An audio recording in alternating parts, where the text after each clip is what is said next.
Good morning everyone, IGNOU notes for you में आपका हार्दिक स्वागत है। आज हम BHDAE 182 की यूनिट नंबर 2 पढ़ेंगे। यूनिट नंबर फर्स्ट हम पढ़ चुके हैं। अभी तक हमारे चैनल को शेयर और सब्सक्राइब नहीं किया तो प्लीज हमारे चैनल को शेयर और सब्सक्राइब करना ना भूले। यूनिट नंबर 2 का नाम है हिंदी की वर्ण व्यवस्था में स्वर और व्यंजन। स्वर और व्यंजन के बारे में पढ़ेंगे आज हम। वह इकाई की रूपरेखा में है क्या, पहले पे हम पढ़ेंगे उद्देश्य। उद्देश्य में क्या है कि स्वर और व्यंजन में क्या है, किसके बारे में पढ़ना है, वो हम सारी डिटेल्स उद्देश्य में पढ़ेंगे। फिर प्रस्तावना, फिर वर्णलिपि, वर्ण विचार, वर्णमाला, वर्ण लेखन की रीति, वर्ण विच्छेद, स्वर और व्यंजन के उच्चारण स्थान, स्वर और व्यंजन के उच्चारण में होने वाले परिवर्तन। अब है उद्देश्य। उद्देश्य में यही है कि हिंदी की वर्ण व्यवस्था के बारे में जानकारी प्राप्त कर सकेंगे, स्वर और व्यंजन वर्णों को लिखने की विधि को समझ सकेंगे, वर्ण विच्छेद तथा वर्णों के उच्चारण स्थान बता सकेंगे जो शुद्ध उच्चारण हेतु सहायक होंगे, स्वर तथा व्यंजन के उच्चारण में होने वाले परिवर्तन के बारे में सम्यक व्याख्या कर सकेंगे। अब आ गया प्रस्तावना। अब प्रस्तावना से स्टार्ट करेंगे। अब देखो इसमें मैंने इम्पोर्टेंट सारी हाईलाइट कर रखा है। उतना देख लोगे तो ठीक है, आपके लिए बहुत अच्छा है। अगर इससे ज्यादा आप पढ़ना चाहते हो तो आपके सामने है, आगे वो आपकी मर्जी है। उतना भी पढ़ लोगे तो आपके लिए बहुत ज्यादा है। अब देखो हम प्रस्तावना में सबसे पहले क्या है कि इस इकाई को पढ़ने से पहले आप हिंदी भाषा के विकास की जानकारी प्राप्त कर चुके हैं। आपने पाली, प्राकृत और अपभ्रंश पुरानी हिंदी से होते हुए मैथिली, अवधी, ब्रज भाषा के विकास क्रम में खड़ी बोली की यात्रा को भलीभांति समझ लिया होगा। आप यह जान चुके हैं कि हिंदी भाषा के विकास का इतिहास लगभग क्या 1000 वर्षों पुराना है। इसको 3 भागों में विभक्त किया गया है। कौन सा? आदिकाल, मध्यकाल और आधुनिक काल में हिंदी के विकास की रूपरेखा से आप परिचित हो चुके हैं। इस इकाई में हम हिंदी की वर्ण व्यवस्था के अंतर्गत स्वर और व्यंजन वर्णों के विभिन्न पहलुओं को परिचित कराने जा रहे हैं। स्वर और व्यंजन के बारे में हम पढ़ेंगे इस इकाई में। आप जानते हैं कि जिसके द्वारा मनुष्य अपने मन के विचार व्यक्त करता है उसे क्या कहते हैं? भाषा। मनुष्य अपने मन के विचार व्यक्त वाणी से जो प्रस्तुत करता है उसे क्या कहते हैं? भाषा। अर्थात मनुष्य अपने मन के विचारों और भावों को भाषा के माध्यम से व्यक्त करता है। हम संकेतों से भी अपनी बात या कह सकते हैं या सुन सकते हैं, लेकिन उसे भाषा मानना उचित नहीं होता है। संकेत से हम समझा सकते हैं एक दूसरे को, लेकिन उसे भाषा नहीं बोल सकते। भाषा शब्द की उत्पत्ति हो तो स्पष्ट पता चलता है कि यह संस्कृत के भाष धातु से बना है। भाषा शब्द का सबसे पहले क्या है? संस्कृत के भाष धातु से बना है। संस्कृत के भाष का अर्थ कहना या बोलना होता है। अतः आप कह सकते हैं कि भाषा मन के भावों, व्यक्ति अपने भावों को, विचारों को आदान प्रदान का माध्यम है। भावों और विचारों का आदान प्रदान हेतु हम बोलने का सहारा लेते हैं तो उसे क्या कहा जाता है? मौखिक भाषा। भावों और विचारों को आदान प्रदान जब हम बोलने में सहारा लेते हैं उसे क्या बोला जाता है? मौखिक भाषा बोला जाता है। उस भाषा को मौखिक भाषा बोला जाता है। लेकिन अपने विचार और भावों को लिखकर प्रकट किया जाता है उसे क्या कहते हैं? लिखित भाषा। उसे क्या कहते हैं? लिखित भाषा के रूप में जाना जाता है। मौखिक रूप की तुलना में लिखित रूप भाषा को अधिक स्थायित्व प्रदान किया गया है। लिखित भाषा चाहे वह शिलालेख पर हो या ताड़पत्र पर हो या भुजपत्र पर हो या ताम्रपत्र पर हो या कागज पर, में लंबे समय तक क्या होता है? सुरक्षित रहता है। लंबे समय तक हम उसको देख सकते हैं, पढ़ सकते हैं। मनुष्य के मुख से निकलने वाली वाणी को दीर्घ काल तक सुरक्षित रखने के लिए हमें भाषा के लिखित रूप का प्रयोग अनिवार्य प्रस्तुत होता है। ध्वनि संकेतों की व्यवस्था के रूप में भाषा जानी जाती है। इन्हीं ध्वनि संकेतों के लिए मनुष्य वर्णों का सहारा लेता है। समय की गति के साथ साथ ये संकेत चिन्ह भी बदलते रहते हैं। कहना न होगा कि भाषा वाक्यों से बनती है, तो वाक्य पदों से सर्जित होता है और पदों के लिए वर्णों को होना अत्यंत आवश्यक होता है। आइए इस इकाई में हम वर्णों के विविध संदर्भ में विचार करेंगे। अब क्या है? वर्ण और लिपि। वर्ण और लिपि क्या है इसके बारे में हम पढ़ेंगे। वर्णों का कहाँ कहाँ प्रयोग होता है। वर्ण के कई अर्थ हैं। पदार्थों के लाल, काले आदि भेदों के नाम यानी रंग के अर्थ में वर्णों प्रयुक्त होता है। ब्राह्मण, क्षत्रिय, वैश्य, शूद्र जाति के संबंध में भी वर्ण का प्रयोग होता है। सभी जाति में अलग अलग शब्द बोलते हैं।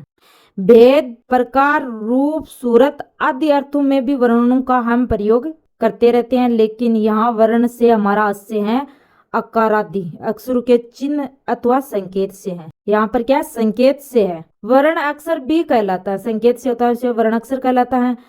कभी आपने सोचा है कि वर्णों को अक्षर क्यों कहा जाता है? यह इसलिए कि वर्ण नित्य अविनाशी बने रहते हैं, अक्षर ब्रह्म होते हैं। बहरहाल वर्ण को हम रचना की दृष्टि से अंग्रेजी में अल्फाबेट या लेटर के अर्थ समझाना चाहते हैं। वर्ण को क्या इंग्लिश में क्या कहते हैं? अल्फाबेट। भाषा की सबसे छोटी इकाई को ही वर्ण कहते हैं। वर्ण की यह परिभाषा है। भाषा की सबसे छोटी इकाई को क्या बोला जाता है? वर्ण बोला जाता है। और यह ध्वनियों के उच्चारित और लिखित दोनों रूपों में के प्रतीक होता है, अर्थात भाषा की वह छोटी से छोटी ध्वनि जिसके खंड न हो सके उसे क्या कहा जाता है? वर्ण कहा जाता है। यह वर्ण की परिभाषा है। लिखित भाषा को स्थायित्व प्रदान करने में वर्णों की भूमिका सर्वाधिक रही है। जैसे कि उल्लेख किया जा चुका है कि वर्ण सांकेतिक होता है। किसी भी ध्वनि के लिए संकेत होता है कि उच्चारित ध्वनि या ध्वनियों के लिए कोई विशेष संकेत क्यों होता है। इसका उत्तर जानने के लिए आपको लिपियों का विकास जानना आवश्यक है। यहाँ बस इतना जान ले कि हिंदी वर्णों को मूलतः देवनागरी लिपि में ही लिखा जाता है। देवनागरी का दूसरा नाम क्या? नागरी भी होता है। इसके अलावा माजनी, कैथी, मारवाड़ी आदि लिपियों में भी हिंदी का लेखन होता है, लेकिन छप्पे की लिपि देवनागरी होने के कारण इस लिपियों का उतना ही अधिक महत्व नहीं रह गया। इधर विज्ञान और प्रौद्योगिकी के विकास के कारण रोमन लिपि में भी हिंदी वर्ण लिखे जा रहे हैं। बताना जरूरी है कि हिंदी की प्रकृति और देवनागरी लिपि की प्रामाणिकता के सामने रोमन लिपि हास्यास्पद प्रतीत होते हैं। हिंदी में जैसे बोला जाता है वैसा लिखा जाता है, साथ ही जैसे लिखा हुआ होता है वैसा पढ़ा जाता है।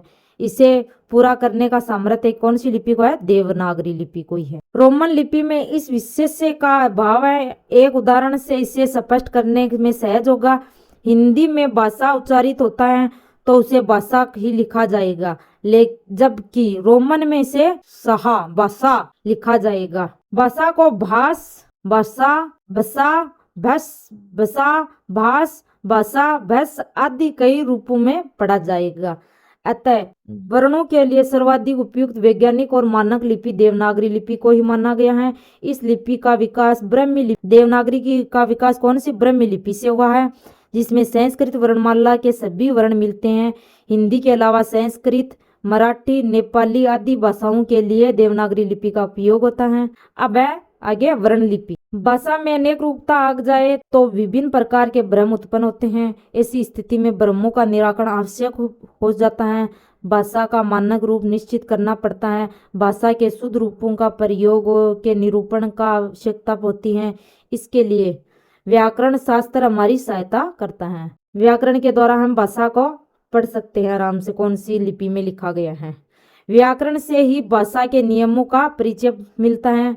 व्याकरण के द्वारा ही हम भाषा के नियमों कौन से नियम लगा उसका परिचय। भाषा का एक स्तर रूप बनाने में व्याकरण का महत्व अस्वीकार नहीं जा सकता है। भाषा के शुद्ध बोलने, लिखने, पढ़ने और समझने के नियमों का ज्ञान जिस शास्त्र से होता है उसे क्या कहते हैं? व्याकरण। इसलिए प्रत्येक भाषा का अपना व्याकरण होता है। भाषा को व्यवस्थित तथा मानक रूप प्रदान करने वाला शास्त्र व्याकरण है।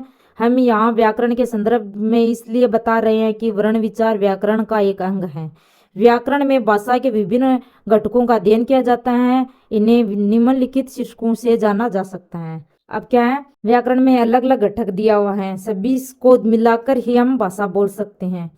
पहला वर्ण विचार, दूसरा शब्द विचार, तीसरा है पद विचार, चौथा है वाक्य विचार। उपयुक्त 4 विभागों के अतिरिक्त 2 और विभाग भी व्याकरण में स्वीकृत हैं। एक चिन्ह विचार, दूसरा छंद विचार। आइए अब हम वर्ण विचार के क्षेत्र के बारे में चर्चा करेंगे। अब क्या? वर्ण विचार। जिस विभाग में वर्ण और अक्षरों का आकार, उच्चारण और उसके मेल से शब्द निर्माण की चर्चा होती है उसे क्या कहा जाता है? वर्ण विचार कहा जाता है। वर्णों अथवा अक्षरों का स्वतः उच्चारण होता है।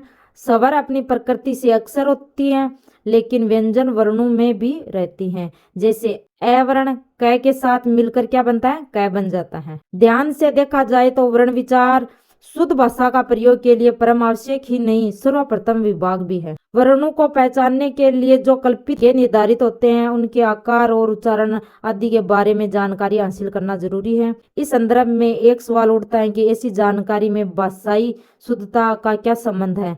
लता एक शब्द है। लता क्या एक शब्द है? वर्ण विचार करें तो यह केवल दो वर्णों से बना शब्द है। क्या दो वर्णों से बना एक शब्द है? दो वर्णों से बना शब्द ही नहीं, बल्कि ल, ए और तय और आ, चार शब्दों के मेल से बना शब्द है। ल, ए, तय और आ के चार वर्ण से मिलकर लता शब्द बना है। अतः बिना वर्ण विचार से की समझ से व्याकरण तथा भाषा का सही जानकारी नहीं हो सकती। वर्ण विचार के अतिरिक्त शब्द विचार, पद विचार, वाक्य विचार की भाषा तथा व्याकरण के अन्य घटक हैं। शब्द की व्युत्पत्ति, रचना तथा भेदों का उल्लेख शब्द विचार के अंतर्गत होता है। तो पद भेद, रूपांतर एवं प्रयोग संबंधी नियम, पद विचार एवं वाक्य भेद, वाक्य के अंग उपांग आदि पर विचार वाक्य विचार के अंतर्गत किया जाता है। इस तरह पूर्ण विराम, अलफ विराम, कोलोन, सेमीकोलोन, डैश, अद्यत विराम, कोष्टक आदि चिन्हों का प्रयोग चिन्ह विचार के अंतर्गत आता है।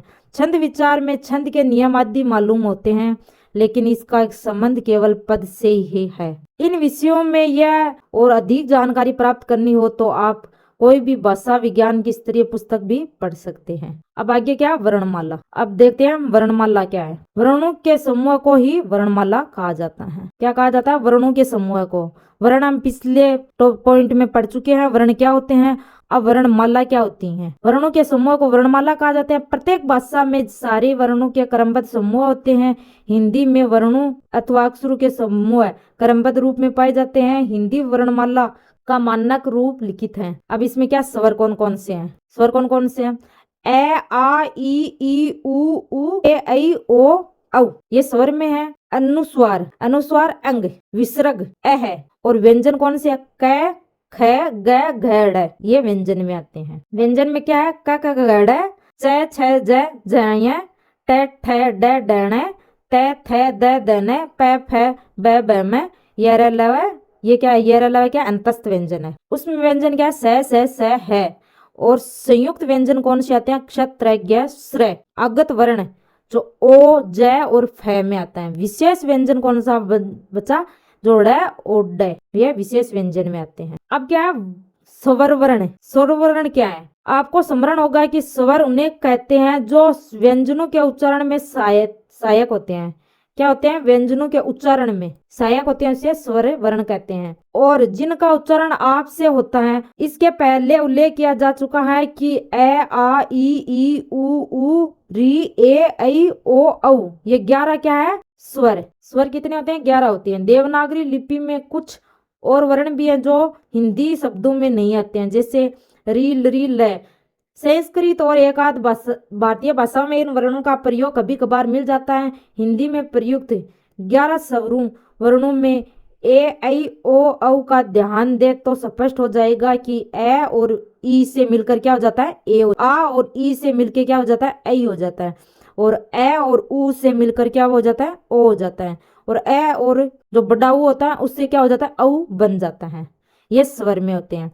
हिंदी भाषा में ए, ऐ, ओ, औ स्वरों के दो दो उच्चारण होते हैं, जिसमें एक साधारण और दूसरा असाधारण। एक के मोटा और कोवा शब्दों में ए, ऐ, ओ, औ का साधारण उच्चारण होता है, परंतु एक का ऐसा मोला चौसर शब्दों में उनका उच्चारण असाधारण होता है। ए और ओ का जहाँ असाधारण उच्चारण होता है, वहां इनके बदले में ई और उ भी लिखते हैं। ए और औ स्वरों का साधारण तथा असाधारण उच्चारण ऐ और औ होते हैं। ए और ओ को अंग्रेजी में डिप्थोंग और ए और औ को ट्रिप्टोंग कहते हैं। यह इसलिए कि पहले दो अक्षरों में 2 स्वरों और पिछले दोनों में 3 स्वर और एक उच्चारण एक साथ उच्चारण होता। अब क्या है? आगे व्यंजन। अब व्यंजन के बारे में हम पढ़ेंगे। जिन वर्णों का उच्चारण स्वरों की सहायता के बिना नहीं हो सकता ने क्या कहा जाता है? व्यंजन वर्ण कहते हैं। उच्चारण की सुविधा के लिए व्यंजनों में ए लगा मान लिया जाता है। जब एकार नहीं लगा रहता है तब व्यंजनों के नीचे तिरछी रेखा लगा देते हैं, जैसे हलंत होते हैं। जैसे क में अलंत लगा, मैं में अलंत, ल में अलंत और वह में अलंत। आपने वर्णमाला उपशीर्षक के अंतर्गत व्यंजन वर्णों का परिचय प्राप्त किया है। इन वर्णों में 5 वर्ण क, च, ट, तैब और पै जो शुरू के 5 अक्षर है के नाम से जो शुरू के शब्द होते हैं। प्रत्येक वर्ग के अंतर्गत 5-5 वर्ण आते हैं। देखो क वर्ग में कौन से 5 आते हैं? क, ख, ग, घ, ड़, च में च, छ, ज, झ, ट में ट, ठ, ड, ढ, त में त, थ, द, न और प में प, फ, ब, भ, म। ये 5-5 अक्षर आते हैं। इन 5 वर्गों का क्या कहा जाता है? पंचमोक्षर। जो ढ, ण, य, न और म में नकुस्सर उच्चारण होता है, जो नाक में बोला जाता है। ये जो लास्ट के अक्षर होते हैं उसको क्या नाक में बोला जाता है। इसको क्या ये सानुनासिक भी बोला जाता है इसे। अनुस्वार और विसर्ग में व्यंजन के अंतर्गत इसके अतिरिक्त य, र, ल, व, स, है व्यंजन वर्ण में समाहित हैं। क्षत्र, ज्ञ और श्र संयुक्त व्यंजन में कहलाते हैं। क और स से क्या था? क्ष। और त और र से क्या था? त्र।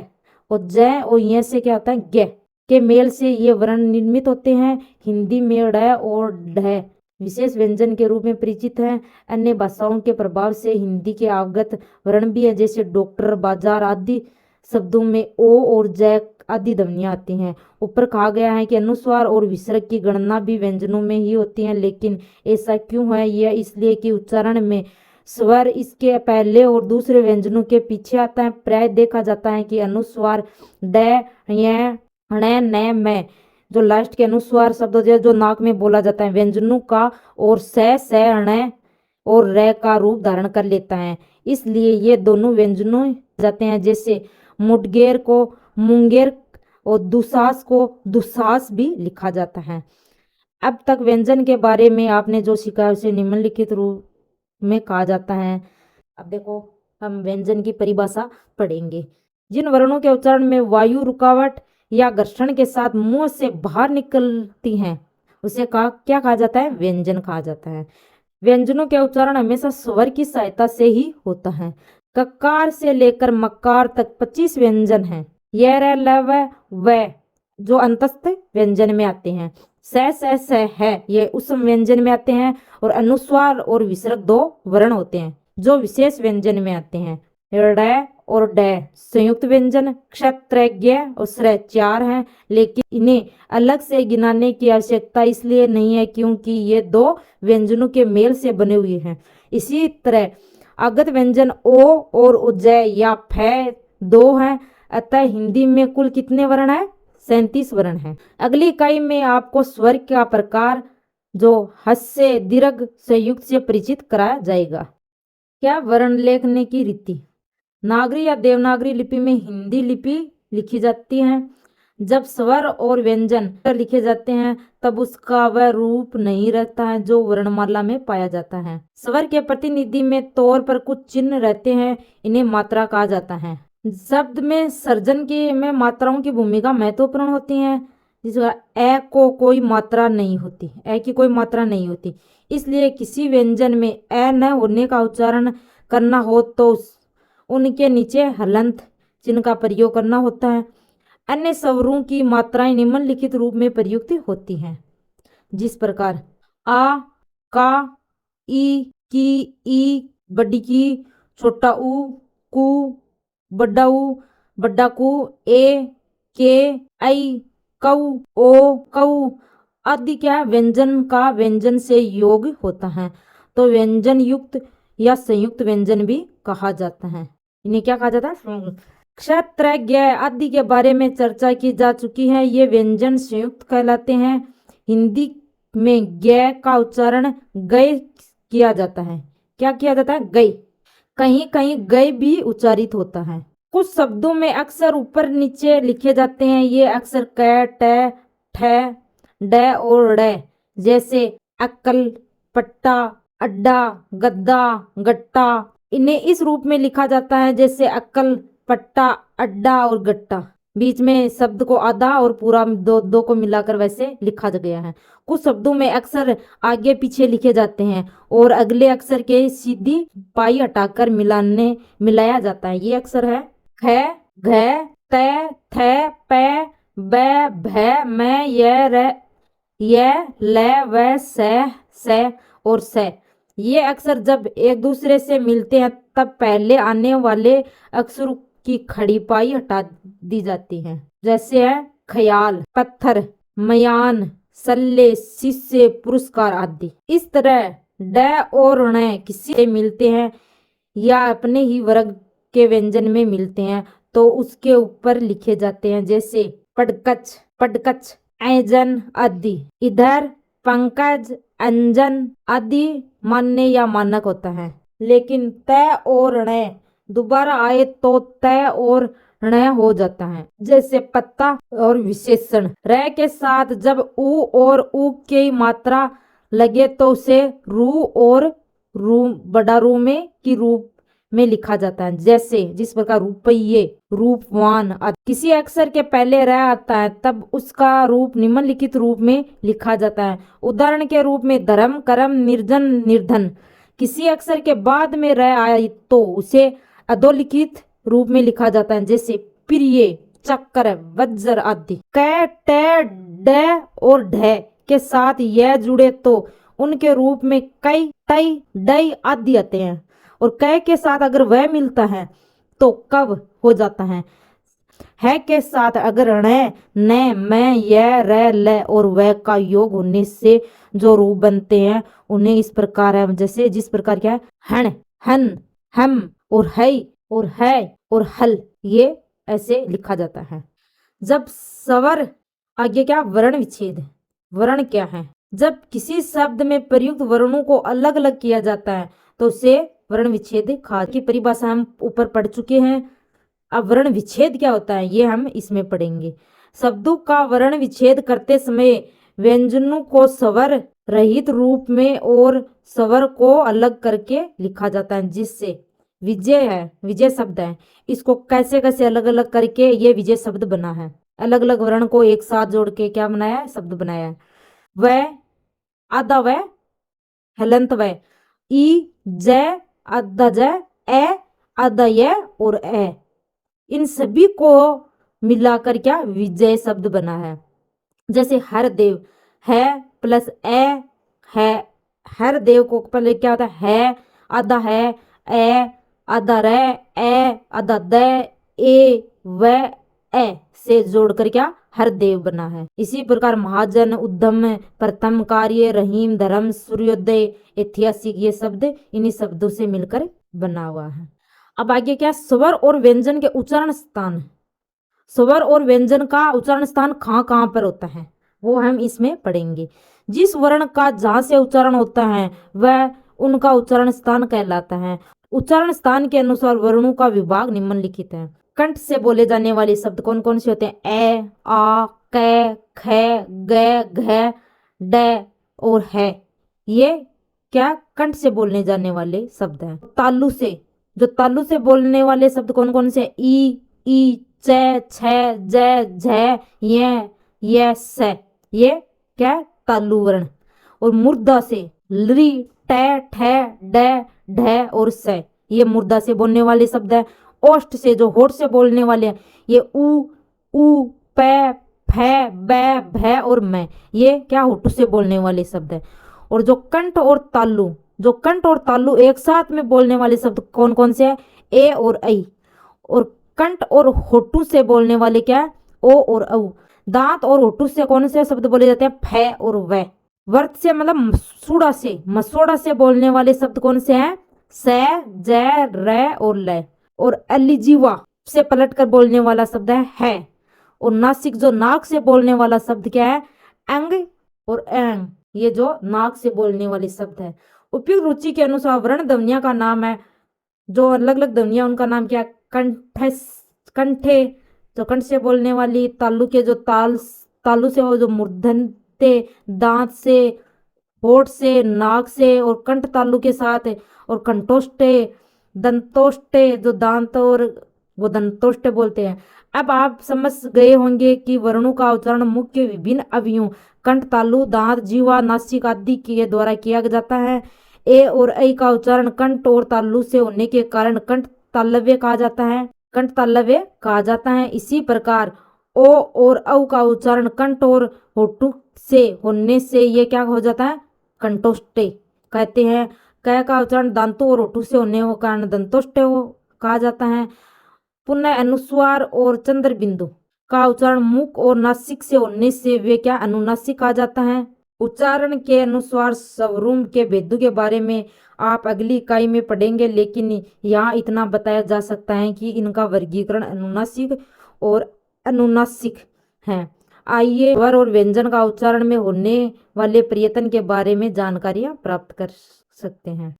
अब आगे क्या, स्वर और व्यंजन के उच्चारण में होने वाले प्रयत्न क्या होते हैं। वर्णों के उच्चारण में होने वाले व्यापार या प्रयत्न को प्रयत्न कहा जाता है। प्रयत्न के दो भेद होते हैं।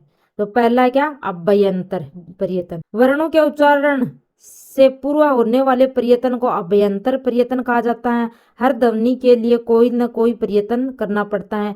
मुंह के भीतर प्रयत्न होने के कारण उन्हें अभ्यंतर प्रयत्न कहते हैं। बाह्य प्रयत्न, जो वर्णों के उच्चारण में होने वाले प्रयत्न को क्या कहा जाता है, बाह्य प्रयत्न कहा जाता है। मुख के बाहर जो प्रयत्न होता है, मुख के बाहर, मुख से बाहर जो प्रयत्न होता है उसे क्या कहा जाता है, बाह्य प्रयत्न कहा जाता है। उनके अनुसार प्रमुख रूप से प्रयत्न निम्नलिखित के लिए किए जाते हैं, जैसे जिस पहला घोष, अघोष, जपित, अलप्राण, महाप्राण, मौखिक ध्वनि, नासिक ध्वनि, मौखिक, नासिक ध्वनि, स्पर्श, संदर्भ, संघर्षी, पार्श्विक, लुंठित, उत्प्रेक्षित, अर्धस्वर, मर्मर, संवरित, अर्धसंवरित, अर्धविवरित, विवरित आदि प्रयत्नों की संख्या 50 से अधिक हो सकती है।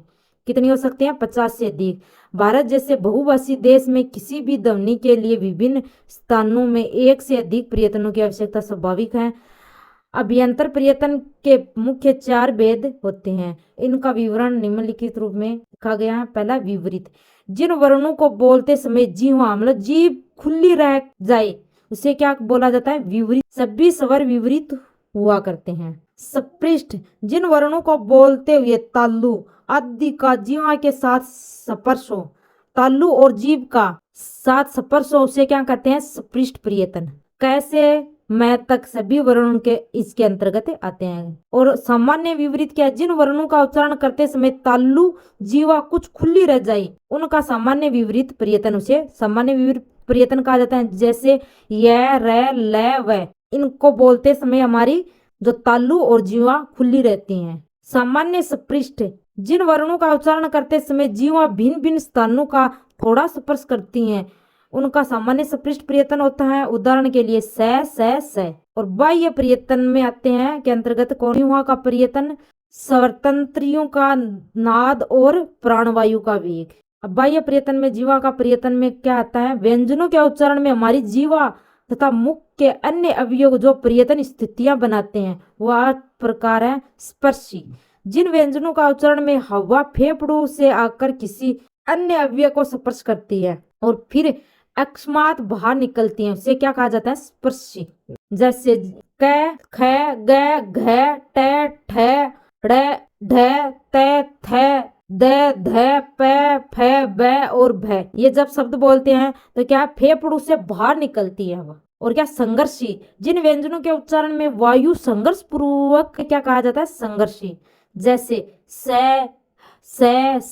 और ट, ख और ज और झ, ये शब्द बोलते हैं ना तब क्या होते हैं, संघर्ष पूर्ण वायु बाहर निकलती है। और स्पर्श संघर्षी में क्या आता है, इसके उच्चारण में स्पर्श का समय अपेक्षाकृत अधिक होता है और उसके उच्चारण के बाद वाला भाग संघर्षी होता है, उसे स्पर्श संघर्षी कहते हैं। जिस प्रकार हम च शब्द को बोलते हैं, छ को बोलते हैं और द को बोलते हैं और झ को बोलते हैं। और नासिकीय जो नाक में बोले जाने वाले शब्द होते हैं, जिन व्यंजनों के उच्चारण से समय वायु मुंह के साथ साथ नासिक जो नाक से भी निकलती है उसे नासिकीय कहा जाता है। जैसे ड़, ण, य और मैं, ये जो लास्ट के शब्द होते हैं ये नाक से बोले जाते हैं। तो पार्श्विक, यदि उच्चारण स्पर्श होती हैं, क्या जीभ और तालु दोनों स्पर्श होते हैं लेकिन दोनों या एक दूसरे का रास्ता खुला रहता है जिससे वायु निकलती है, तो वहां पार्श्विक प्रयत्न होता है। एकमात्र व्यंजन जो लय शब्द आता है। आगे प्रकंपित, जब प्राणवायु जीवा को दो 3 बार प्रकंपित करके निकलते हैं तो उसे क्या कहा जाता है, प्रकंपित पर्यतन के अंतर्गत रखा जाता है। जैसे एक रे शब्द है। उत्क्षिप्त में है, यदि उच्चारण करते समय जीभ पीछे जाकर झटके से वापस आए तो उसे क्या कहते हैं, उत्क्षिप्त व्यंजन। जैसे ट, ठ, ड, ढ आदि। और संघर्षहीन, जिन व्यंजनों का उच्चारण जीवा मतलब जीभ तथा अन्य अवयव के वो विशेष प्रयत्न करना नहीं पड़ता है, उसे क्या कहते हैं, संघर्षहीन प्रयत्न कहते हैं। जैसे यह और वह। स्वरतंत्रियों का नाद, स्वरतंत्रियों का नाद के आधार पर व्यंजन घोष या अघोष दो भेदों में विभाजित होती हैं। एक होता है घोष और एक होता है अघोष। घोष व्यंजन में क्या है, जिन व्यंजन समास से स्वरतंत्रियां कंपित होती हैं उसे घोष व्यंजन कहा जाता है। जैसे ग, घ, ड़, ज, झ, य, ड, ढ, ण, द, ध, न और ब, भ, म, ये क्या आता है, घोष व्यंजन में आते हैं। और अघोष वो होता है जिन व्यंजन वर्णों के उच्चारण में स्वरतंत्रियों झंकृत नहीं होती हैं, वे क्या अघोष में आते हैं। जैसे क, ख, च, चमच, छ, छत्ता, ट, ठ, त, थ, प, फ, स, ये क्या आता है, अघोष में आता है। अब आ गया प्राणवायु का वेग। बाह्य प्रयत्न के अनुसार श्वास के आधार पर व्यंजनों को दो भेद होते हैं, एक है अलप प्राण, एक है महाप्राण। अलप प्राण और महाप्राण बताता है जिन व्यंजनों के उच्चारण में प्राणवायु कम मात्रा में बाहर आए उसे क्या कहा जाता है, अलप प्राण कहा जाता है। इनका वर्ग का पहला, तीसरा और पांचवा अक्षर और ये र, ल, व अनुस्वार तथा सभी स्वर वर्ण अलप प्राण में आते हैं। वर्ग का पहला जैसे क हो गया, फिर ग हो गया, फिर ड़ हो गया, यह वर्ग का पहला, तीसरा और पांचवा अक्षर है, ये अलप प्राण में आते हैं। महाप्राण में आते हैं जिन व्यंजनों के उच्चारण में श्वास वायु अपेक्षाकृत अधिक मात्रा में बाहर आती हैं उसे क्या कहा जाता है, महाप्राण। इसमें प्रत्येक वर्ग का दूसरा जैसे ख, चौथा घ और है महाप्राण के अंतर्गत आता है। सारांश, प्रस्तुत इकाई के उद्देश्य था आपको हिंदी की वर्ण व्यवस्था से परिचित करवाना। इसी उद्देश्य की प्राप्ति के लिए आपको संक्षेप में वर्ण और लिपि, वर्णमाला, स्वर और व्यंजनों का परिचय दिया गया है। वर्ण लिखने की रीति, वर्ण विच्छेद आदि के माध्यम से आपको स्वर और व्यंजन वर्णों का लेखन में आने वाली शंकाओं और समस्याओं के बारे में अवगत कराया गया है। यह भी स्पष्ट कराया गया है कि स्वर और व्यंजन के उच्चारण स्थान कौन कौन सी जगह पे होते हैं। वर्णों के उच्चारण में अभ्यंतर और बाह्य प्रयत्नों के अंतर्गत विभिन्न भेदों के उदाहरण प्रस्तुत कर आपको भाषा वैज्ञानिक शब्दावलियों के अवगत कराने का प्रयास भी किया है। इस इकाई के पाठ से आपको वर्णों और ध्वनियों का सही उच्चारण, लेखन विधि एवं शुद्ध रूप जानने को तथा समझने में बड़ी सफलता मिलेगी। इसी प्रकार हमारी दूसरी यूनिट कंप्लीट हुई।